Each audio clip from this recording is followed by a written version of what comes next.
ಬಂಧುಗಳೇ, ಶ್ರೀ ಶೃಂಗನಾಥೇಶ್ವರ ಚಾನಲ್ಗೆ ಸ್ವಾಗತ. ಭಗವದ್ಗೀತೆ ಅರ್ಜುನನ ವಿಷಾದ ಯೋಗ ಶ್ಲೋಕ 45. ಅಹೋಬತ ಮಹತ್ಪಾಪಂ ಕರ್ತೃಂ ವ್ಯವಸಿತ ವಯಂ ಯದ್ರಾಜ್ಯ ಸುಖಲೋಭೇನ ಹಂತುಂ ಸ್ವಜನಮುದ್ಯತ. ಅಯ್ಯೋ, ಎಂಥ ಹಿರಿಯ ತಪ್ಪನ್ನು ಮಾಡತೊಡಗಿದ್ದೆವು ನಾವು.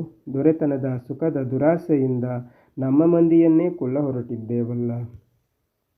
ಇಲ್ಲಿ ಅರ್ಜುನ ಕುಸಿದು ಬೀಳುವ ಧ್ವನಿಯಲ್ಲಿ ಹೇಳುತ್ತಾನೆ, ಅಯ್ಯೋ, ಎಂಥ ದೊಡ್ಡ ದುರಂತ, ಎಂಥ ದೊಡ್ಡ ಪಾಪಕಾರ್ಯ ನಮ್ಮ ಮುಂದೆ ನಡೆಯುತ್ತಿತ್ತು, ಎಂಥ ಪ್ರಮಾದ ಆಗಿ ಹೋಗುತ್ತಿತ್ತು. ನಾವು ದೊಡ್ಡ ತಪ್ಪನ್ನು ಮಾಡಲು ಕೈ ಹಾಕುತ್ತಿದ್ದೆವು. ರಾಜ್ಯ ಸುಖದ ಲೋಭದಿಂದ ನಮ್ಮ ಜನರನ್ನೇ ನಾವು ಕೊಂದು ಇಡೀ ಜನಾಂಗವನ್ನು ಅಂಧಪಾತಕ್ಕೆ ತಳ್ಳುವ ಕೆಲಸ ನಮ್ಮಿಂದಾಗುತ್ತಿತ್ತು ಎಂದು. ಶ್ಲೋಕ 26. ಯದಿ ಮಾಂ ಅಪ್ರತೀಕಾರಂ ಅಶಸ್ತ್ರಂ ಶಸ್ತ್ರಪಾಣಯ ಧಾರ್ತರಾಷ್ಟ್ರಾರಣೆ ಹನ್ಯುಸ್ತನ್ಮೇ ಕ್ಷೇಮತರಂ ಭವೇತ್.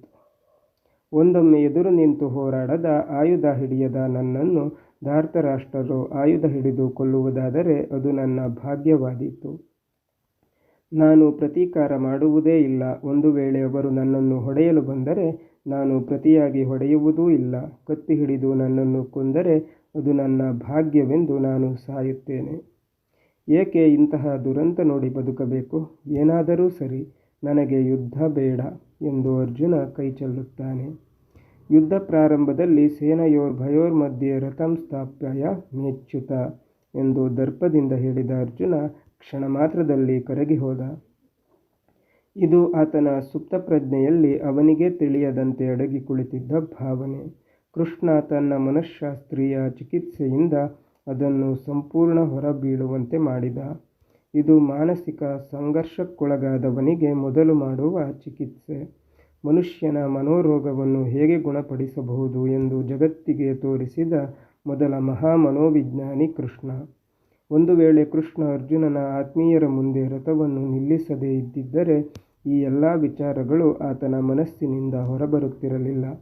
ಶ್ರೀಕೃಷ್ಣನ ಈ ಮಾನಸಿಕ ಚಿಕಿತ್ಸೆ ತತ್ವಶಾಸ್ತ್ರದೊಂದಿಗೆ ಮನಃಶಾಸ್ತ್ರವನ್ನು ಅರಿತು ವಿಶ್ಲೇಷಿಸಿದಾಗ ಮಾತ್ರ ನಮಗೆ ಅರ್ಥವಾಗುತ್ತದೆ.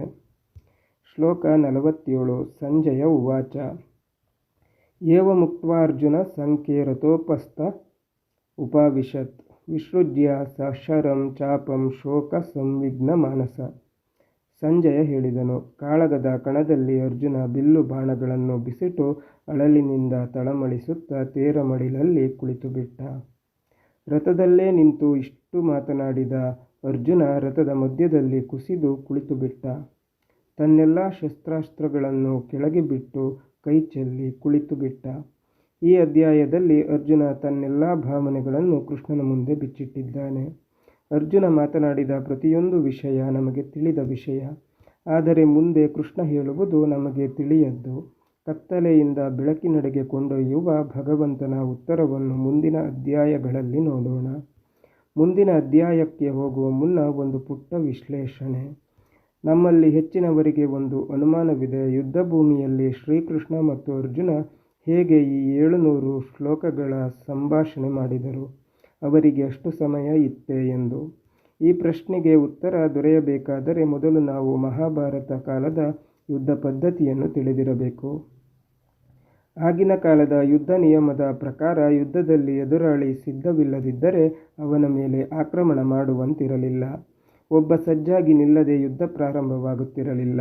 ಇನ್ನು ಎಷ್ಟು ಹೊತ್ತು ಅವರ ಸಂಭಾಷಣೆ ನಡೆಯಿತು ಎನ್ನುವ ಪ್ರಶ್ನೆ.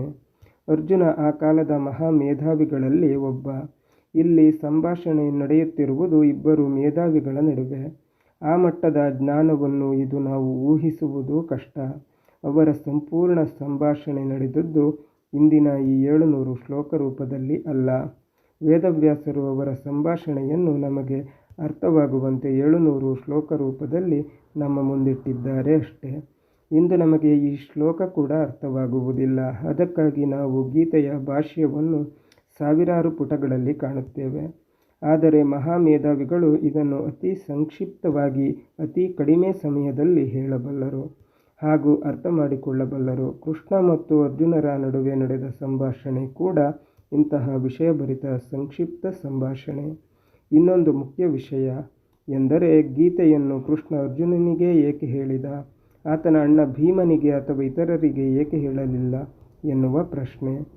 ಈ ಪ್ರಶ್ನೆಗೆ ಉತ್ತರ ಅತಿ ಸುಲಭ. ರೋಗ ಬಂದವನಿಗೆ ಮದ್ದೆ ಹೊರತು ಇತರರಿಗಲ್ಲ.